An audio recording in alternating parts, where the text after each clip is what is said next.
Every year, college football generates more revenue than the NFL's least profitable teams. The stadiums are bigger, the TV deals are worth billions, the coaches are paid like Fortune 500 executives. And for most of the last century, the athletes in the middle of all of it, the ones filling those stadiums, the ones whose names sell jerseys and highlight reels, received none of it. Not a dollar. Not legally, anyway. And the system called that integrity. In a few minutes, you'll understand exactly who that integrity was protecting. And it wasn't the players. You probably think college sports became a business recently. Maybe when NIL deals started making headlines. Maybe when you heard a freshman quarterback was signing endorsement contracts before he ever started a game. But here's what you don't know. The business was always there.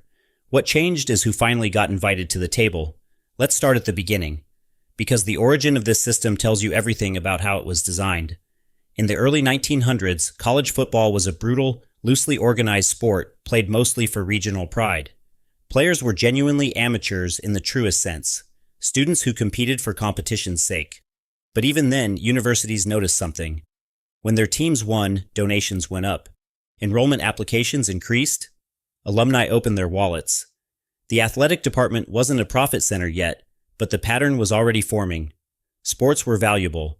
Schools just hadn't figured out how to scale that value yet. The NCAA, the National Collegiate Athletic Association, was founded in 1906, originally to standardize rules and reduce injuries. But over the following decades, it evolved into something far more powerful, a cartel. A centralized body that could set rules, control who competed, and most critically, define the terms under which athletes participated. And the cornerstone of that system was a word that would define college sports for the next 100 years: amateurism. The logic seemed simple. College athletes were students first. They played for love of the game, for their school, for the competition. Paying them would corrupt that purity. It would make college sports just another professional league. And so the NCAA built an elaborate rulebook designed to protect that amateur ideal, prohibiting athletes from receiving payment, endorsements, or any financial benefit beyond a scholarship. It sounded noble. It was, in practice, extraordinarily profitable for everyone except the athletes. Because here's what was happening while the athletes played for free. By the 1980s and 1990s, college football and basketball had become a television product. Networks were paying the NCAA and then conferences for broadcast rights. Bowl games were selling naming rights to corporations. Nike and Adidas were signing schools, not individual athletes, to massive apparel deals worth tens of millions of dollars. Coaches were negotiating contracts with base salaries, bonuses, private planes, and shoe deal cuts. Athletic directors were building empires. And the scholarship players at the center of all of it were told, "You are amateurs. This money is not yours. If you accept so much as a free meal from a booster, you lose your eligibility." Think about that structure for a moment, and keep it in your mind because we'll come back to it. The money wasn't absent from college sports. It was everywhere. The system just had a wall around who could touch it. Now the television era is where things accelerated beyond anything the original architects of the NCAA could have imagined.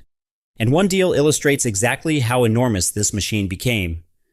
In 2010, the NCAA signed a 14-year media rights deal with CBS and Turner Sports for the NCAA men's basketball tournament, March Madness, worth $10.8 billion. That's not over a century. That's 14 years. For 3 weeks of college basketball. By the time that deal was restructured and extended, the total value crossed $19 billion. The tournament alone. And the athletes whose performances drive every viewer, every ad slot, every streaming click, they received their scholarship and a meal plan. That gap, between the value being generated and the value being received by the people generating it, was the fault line running through the entire system. And for decades it held. Because the NCAA had one powerful tool, the threat of ineligibility. If you touched the money, you couldn't play. And if you couldn't play, you had no path to the professional leagues. The leverage was total. But leverage only works as long as people believe it will hold. And something was beginning to crack. By the 2000s, legal challenges were mounting. Former athletes were filing lawsuits arguing that the NCAA's amateurism model was a violation of antitrust law, that it was, in plain terms, a price-fixing arrangement designed to suppress athlete compensation. One case in particular would change everything. In 2014, the O'Bannon versus NCAA ruling found that the NCAA had violated antitrust law by using former college athletes' images in video games and broadcast footage without compensation. It was a narrow ruling, but it opened a door that the NCAA could not close. The argument that athletes had no right to their own name, image, or likeness, that they surrendered commercial identity the moment they accepted a scholarship, was beginning to collapse under legal scrutiny. And here's the part most people miss. The NCAA kept fighting. For years, they lobbied state legislatures, threatened schools, and warned that allowing athletes to earn anything from their identity would destroy the amateur model. Meanwhile, the Power 5 conferences were renegotiating conference media deals worth hundreds of millions per year. The machine kept printing money. The wall just kept getting more contested. Then came the moment that broke it.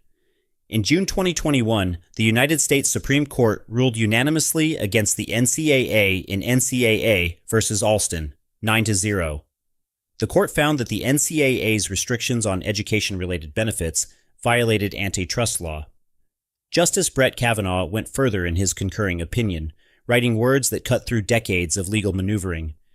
Nowhere else in America can businesses get away with agreeing not to pay their workers a fair market rate on the theory that their product is defined by not paying their workers a fair market rate. The NCAA had no more cover. Within days of that ruling, they suspended enforcement of NIL restrictions. And on July 1st, 2021, for the first time in the history of organized college sports in America, athletes were legally permitted to earn money from their name, image, and likeness. What happened next moved faster than almost anyone predicted. Within weeks, college athletes were signing endorsement deals. Within months, a new infrastructure had emerged. Companies called NIL collectives, typically funded by boosters, alumni, and corporate sponsors, began forming around major programs.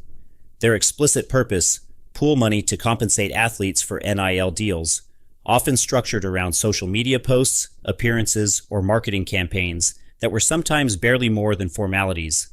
The collective was, in many cases, simply a legally structured way to pay players to attend or stay at a school. This is where the numbers get striking, and where you need to pay attention, because this is the part that reshapes how you understand the entire system. Arch Manning. Before he ever took a snap in college football, the nephew of Peyton and Eli Manning was estimated to have NIL value in the millions.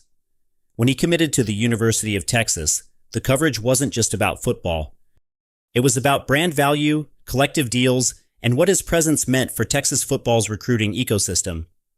One athlete's enrollment decision was being analyzed like a corporate acquisition, and that's not an isolated case. Quinn Ewers, the Texas quarterback who preceded Manning, reportedly left Ohio State early and transferred to Texas in part because the NIL environment was more lucrative. He was not yet a starter at Ohio State, he was a freshman, and he was already making financial decisions about his athletic career based on which program could deliver the most money through collective structures. Now multiply that across every major program, every five-star recruit, every transfer portal decision. Because in 2021, the same year NIL launched, the NCAA also loosened transfer rules, allowing athletes to transfer once and play immediately without sitting out a year. Suddenly, athletes had both the right to earn and the right to move. The leverage had flipped. Coaches who had once recruited players with promises of playing time and development were now competing on financial terms. Boosters who had previously worked in the background, quietly funding facilities, buying influence, were now operating in the open through collectives. Schools that had the wealthiest alumni networks had a structural recruiting advantage that had nothing to do with coaching quality or academic reputation. Here's the number that puts this in perspective. By 2023, the total NIL market in college sports was estimated at over $1.1 billion annually. In 2 years. From zero. That is not organic growth. That is compressed, backed-up demand exploding the moment a legal valve was opened. But here's where the story gets complicated. And this is the part no one wants to say out loud. The system that replaced the old model is not clean. It is not fair. And in some ways, it has created a new set of structural problems that are just as serious as the ones it replaced. Under the old model, the NCAA controlled everything and athletes controlled nothing. The money flowed upward to schools, conferences, coaches, and media companies. Athletes received a scholarship that, depending on the school, could be worth between $20,000 and $80,000 per year. Not nothing, but not proportional to the value they were generating. Under the new model, athletes can earn, but the distribution is deeply uneven. Football and men's basketball players at elite programs, particularly quarterbacks, point guards, and high-profile recruits, can earn millions. Athletes in Olympic sports, women's programs outside of a few high-profile schools, and players at smaller programs often see almost nothing meaningful from NIL. The market is real, but it rewards visibility. And visibility in college sports is distributed almost exactly the way money always was, concentrated at the top, at the biggest brands, in the most watched sports. The collectives add another layer of instability. Because collective funding is not regulated the same way traditional athletic scholarships are, the amounts fluctuate. A collective backed by wealthy alumni can make promises to a recruit that depend on continued booster participation. If the money dries up, if the key donor loses interest, moves on, or redirects funds, the athlete is left with a commitment that no longer has the same financial backing. It's a market with no floor and inconsistent enforcement. And this brings us to the real transformation happening right now, one that will define the next decade of college sports. In 2024, the House versus NCAA settlement introduced something that had never existed before: direct revenue sharing between schools and athletes. Under the terms of the settlement, schools would be permitted to share up to approximately $22 million per year directly with their athletes, distributed across the roster. This is not NIL. This is not a booster collective. This is an institution paying its athletes directly from athletic revenue. That is a fundamental structural change. It is, in everything but name, an employment relationship. And it raises questions the college sports system has never had to answer. Are athletes employees? Do they receive benefits? Can they unionize? What does amateurism even mean when the university is cutting a check? Some of those questions are already being tested in courts and labor boards. Others will play out over the next several years. But the direction is unmistakable. The wall between college athletics and professional sports economics is not just cracking. It is being systematically demolished, piece by piece, through litigation, legislation, and market pressure. Consider what the SEC conference is worth today as a reference point for where this is all heading. The Southeastern Conference's television deal with ESPN, signed in 2023, is valued at approximately $3 billion over 10 years. One conference. That deal funds schools, coaches, facilities, and now, increasingly, direct athlete compensation. The money is not shrinking. It is growing. And the question is no longer whether athletes will share in it. That question has been answered.